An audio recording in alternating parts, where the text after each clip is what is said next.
आज की संगोष्ठी में मेरा विषय रखा गया है संवर अधिकार के आधार से भेद ज्ञान से शुद्धात्मा की उपलब्धि। सबसे पहले भेद ज्ञान, जिसको हम सब लोग भेद विज्ञान भी बोलते हैं, और इसका एक नाम विवेक भी हम सब लोग इसको बोलते हैं। यदि हम सब लोग देखें तो जो भेद विज्ञान है, इसमें भिन्नता का विशेष ज्ञान जो होता है उसको हम सब लोग भेद विज्ञान बोलते हैं। अब इस भेद ज्ञान में हमें तीन चीजों का ज्ञान होना जरूरी है।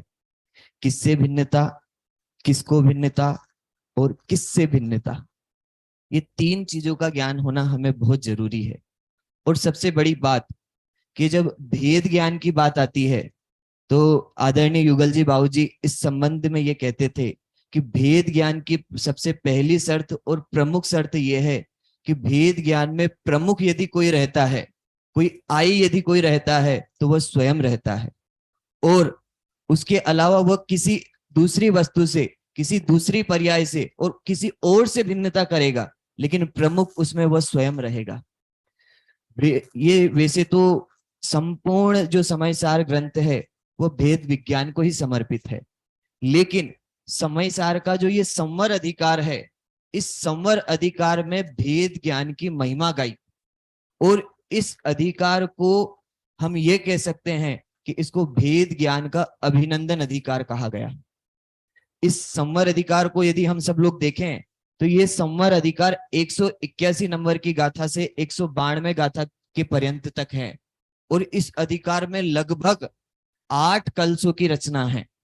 और उन सब में यदि किसी की मुख्यता कही गई है, किसी की महिमा गाई है, तो वह भेद ज्ञान की ही महिमा गाई है। जो मुझे बात सबसे बाद में बोलनी चाहिए वो मैं अभी बोलता हूं कि आज तक हम सब लोग जो इस संसार में भटक रहे हैं वो इसलिए भटक रहे हैं क्योंकि आज तक हमारा भेद ज्ञान का अभाव है। इस संसार से आज तक जितने जीव मोक्ष गए हैं और जितने जीव मोक्ष जाएंगे वो एकमात्र भेद ज्ञान के बल से ही जाएंगे और भेद विज्ञान से ही वो जाने वाले हैं। वास्तव में यदि हम इस समय सार के संवर अधिकार की कुछ प्रमुख मुख्य गाथाओं को देखें, क्योंकि हमारे पास समय कम है, तो सबसे पहले आप सब लोगों के हाथों में समय सार है। संवर अधिकार की उन गाथाओं तक आप सब लोग पहुंचना कि उनकी प्रारंभिक कुछ गाथाओं में जिसमें कहा उ ओगो कोहा दिसु, कि उसमें ये बात कही कि मैं कैसा हूं कि उपयोग में रहता है, क्रोध में उपयोग नहीं है। क्रोध क्रोध में है, उपयोग में क्रोध नहीं है। 8 कर्म 9 कर्म में उपयोग नहीं है, वह उपयोग में कर्म और 9 कर्म नहीं है। जब ये बात यहां पर कही और इसका सारांश यदि हम सब लिख देखें तो उसमें कहा उपयोग स्वरूप भगवान आत्मा एकमात्र उपयोग का ही कर्ता भोगता है। वह किसी प्रकार से बोले कि कर्म और 9 कर्म का कर्ता भोगता नहीं है। कर्म का संवर करने का कोई उपाय है तो बोले वो कौन होगा, बोले भेद विज्ञान होगा। कर्म बंध का कोई निरोधक है तो वो कौन होगा, कि वो भेद विज्ञान होगा। और आचार्य देव ने हम सबको इनसे भेद विज्ञान करवाया। उसके तुरंत बाद आत्मोपलब्धि की करने की प्रेरणा दी।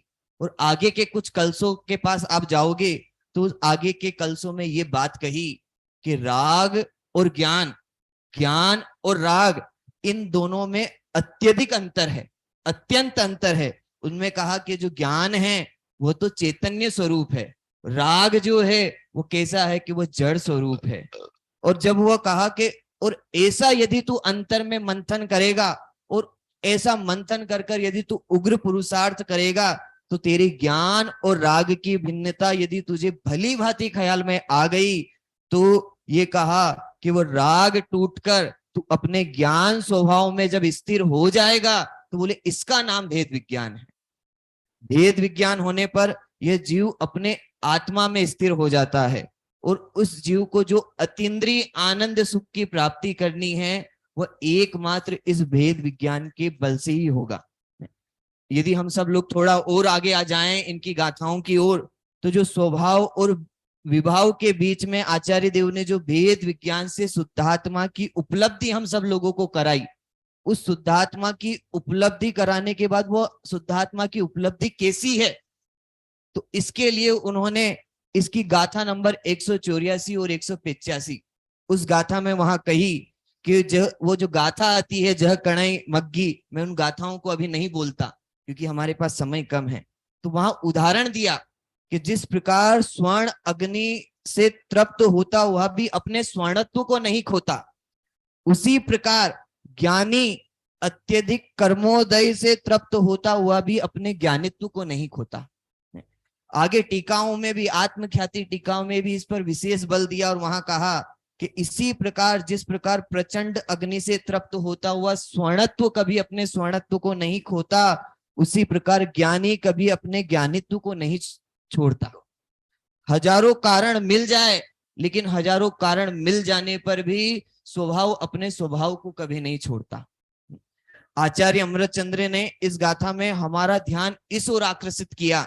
उन्होंने ये कहा कि हजारों कारण मिल जाए, लेकिन हजारों कारण मिलने से तेरे स्वभाव का नाश कभी नहीं होने वाला है। और गुरुदेव के ने जब इन गाथाओं पर जोर दिया तो उन्होंने कहा कि भैया जिसको वीतरागता का रस चढ़ जाए, बोले उसको फिर राग का रंग नहीं चढ़ता।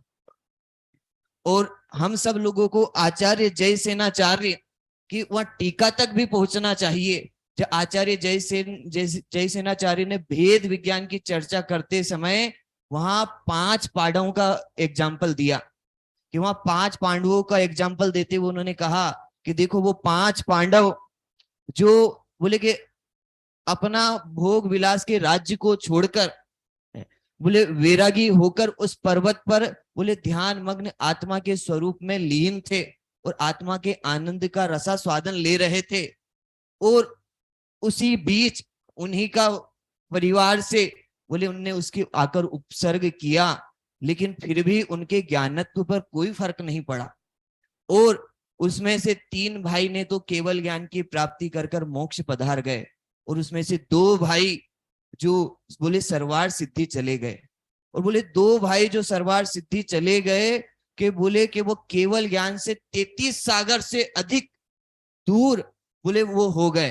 तो हम सब लोगों को भी वास्तव में ये भेद विज्ञान से ही शुद्धात्मा की उपलब्धि होने वाली है। और शुद्धात्मा की उपलब्धि होने का यदि कोई कारण है तो वो भेद विज्ञान ही है। इसलिए हमें करने में करना यदि सबसे पहले कुछ होगा तो वो भेद विज्ञान होगा। और आगे भी यदि हम सब लोगों को मोक्ष जाना है तो मार्ग तो ये भेद विज्ञान ही है। तो हम सब लोग, हम सभी जीव भी इस भेद विज्ञान के मार्ग को अपनाएं और भेद विज्ञान पूर्वक आत्मोपलब्धि की प्राप्ति करें। नितेश जी साहब, हमें सबको मोक्ष जाना है, कोई डाउट नहीं है, लेकिन हम तो समय सार का भी अध्ययन कर रहे हैं। समय सार का स्वाध्याय करने के पर भी आज तक में सम्यक दर्शन क्यों नहीं प्रकट होता है? और जब सम्यक दर्शन ही प्रकट नहीं होगा तो मोक्ष मार्ग कैसे शुरू होगा?